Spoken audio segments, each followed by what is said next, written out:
I'm Cyndi McLeod, the CEO of GUS Canada. On behalf of GUS Canada and our institutions, I want to acknowledge the exceptional efforts of our dedicated teams, our committed faculty and administration, as well as our highly valued partners. Together, 2023 has been an exceptional year. Your dedication has not only been the foundation, but the driving force behind our achievements.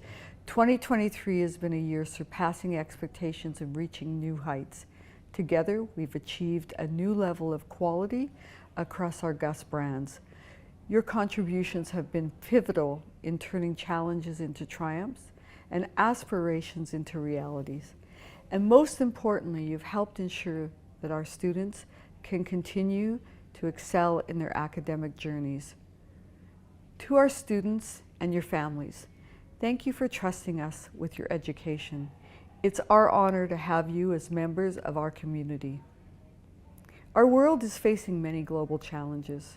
Our communities and our commitment to each other make me so grateful for the understanding and the compassion that we're fostering through education.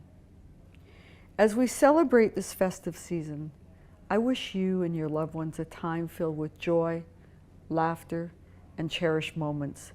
Looking ahead, I'm optimistic about what we'll accomplish together in the new year. Happy holidays, and here's to a future of brimming with more accomplishments, growth, and shared success.